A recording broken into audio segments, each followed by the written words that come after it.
Hi guys, this is Pallavi and this is my first vlog. నేనైతే చాలా days నుంచి అనుకుంటున్నా ఇలా వ్లాగ్ స్టార్ట్ చేయాలి అని చెప్పి. సరే అని చెప్పి అమ్మ వాళ్ళేమో సడన్ గా ఫంక్షన్ కి వెళ్దాం అన్నారు. అలా అని మేమైతే ఈ రోజు వ్లాగ్ అయితే తీద్దామని ఫిక్స్ అయ్యాం. మేమైతే పెట్రోల్ కొట్టించుకొని అలా మా జర్నీ అయితే స్టార్ట్ చేసాం. ఎక్కడికి వెళ్తున్నామో చెప్పలేదు కదా. మేమైతే విజయనగరం దగ్గరలో ఉన్న చంద్రంపేట విలేజ్ కి అయితే అలా సగం దూరం వెళ్తుంటే గానీ తెలియలేదు బయట ఎండలు ఎలా ఉన్నాయో. సరే అని చెప్పి అమ్మతో అలా కబుర్లు చెప్తూ మేమైతే సగం దూరం అయితే కంప్లీట్ చేసాం. అలా ఊర్లోకి ఎంటర్ అవగానే మాకు ఆ విలేజ్ అట్మాస్ఫియర్ అయితే చాలా విలేజ్ అట్మాస్ఫియర్ ఎలా ఉన్నా ఒక పక్క ఎండలు అయితే మాత్రం అస్సలు నేను తగ్గేదే లేదు అన్నట్టు ఉంది. సరే అని చెప్పి అమ్మ అలా ముచ్చట్లు చెప్తుంటే అలా వింటూ అలా అయితే మా జర్నీని ఎక్కడ స్టాప్ చేయలేదు. మా అమ్మ అయితే తన చిన్నప్పటి నుంచి జరిగే స్టోరీస్ అన్ని మాతో షేర్ చేసుకుంది, తన చిన్ననాటి జ్ఞాపకాలతో సహా. మాకైతే ఎక్కడ బోర్ కొట్టనివ్వకుండా మాకైతే ఫుల్ టైం పాస్ అయితే ఇచ్చింది. అలా మాకు కొంత దూరం వెళ్తుంటే మాకైతే కొన్ని కాలువలు అయితే కనిపించాయి, బట్ వాటర్ అయితే లేదు. ఈ ఎండలకి ఎక్కడ ఉంటాయండి బాబు వాటర్, మనమే ఉండలేకపోతున్నాం. ఆ వాటర్ ఎంత. అండ్ అలా మా స్టోరీస్ అండ్ ముచ్చట్లన్నీ కంప్లీట్ చేసుకొని ఊర్లోకి అయితే ఎంటర్ అయిపోయాం. ఊర్లోకి వచ్చిన తర్వాత ఆ అట్మాస్ఫియర్ చూసి నిక్కు అయితే చాలా హ్యాపీగా ఫీల్ అయింది.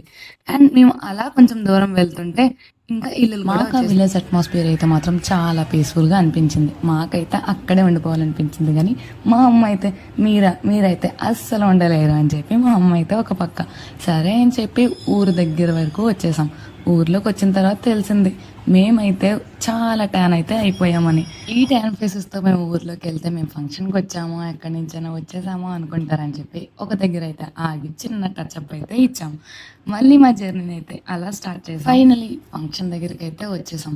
మేము రాగానే వాళ్ళైతే మమ్మల్ని చాలా బాగా రిసీవ్ చేసుకున్నారు. అండ్ మా నిక్కు దగ్గరికి అయితే ఒక పాప వచ్చి అక్క ఎలా ఉన్నావు అనుకుంటా చాలా క్యూట్ గా చాలా బాగా రిసీవ్ చేసుకుంది. అక్కడ మేమైతే ఒక చిన్న దేవుడి గది చూసాం. ఇప్పుడైతే పెద్ద పెద్దవి, అప్పుడైతే చాలా చిన్నది క్యూట్ గా ఉంది.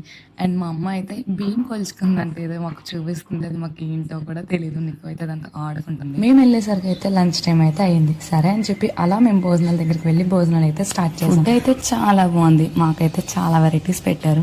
కానీ ఎండల వల్ల ఎక్కడండి బాబు తినగలం. మేమైతే అలా కొంచెం కొంచెం తినేసి అలా మేమైతే అందరితో ముచ్చట్లయితే స్టార్ట్ చేసాం. ముచ్చట్లనే అయిపోయాక ఐస్ క్రీమ్ తిందామని వెళ్తే పాపమ్మ నిక్కుకి ఐస్ క్రీమ్ మాత్రం ఇవ్వలేదు. సరే అని చెప్పి మా అమ్మ నిక్కు కోపం వచ్చి అలా కాదు నేనే వడ్డిస్తా అని చెప్పి ఐస్ క్రీమ్ బాక్స్ అయితే తీసేసుకుంది. బట్ మ్యాటర్ ఏంటి అంటే తనకైతే ఐస్ క్రీమ్ వేయడం అస్సలు రాదు. బట్ ఆ పాప అయితే వచ్చి నాకు ఐస్ క్రీమ్ కావాలక్క వెయ్యి అంటే పాపం మా నిక్కు చాలా ట్రై చేసింది, బట్ ఐస్ క్రీమ్ అయితే రావట్లేదు. పాప మా పాప అయితే చాలా సేపటి నుంచి వెయిట్ చేస్తుంది, అక్క ఐస్ క్రీమ్ కావాలి ఐస్ క్రీమ్ కావాలి అని. పాపం ఐస్ క్రీమ్ మాత్రం రావాలి. ఇదంతా అవదా అని చెప్పి వేరే వాళ్ళ హెల్ప్ తీసుకొని మరి ఐస్ క్రీమ్ అయితే నేర్చుకున్నాను.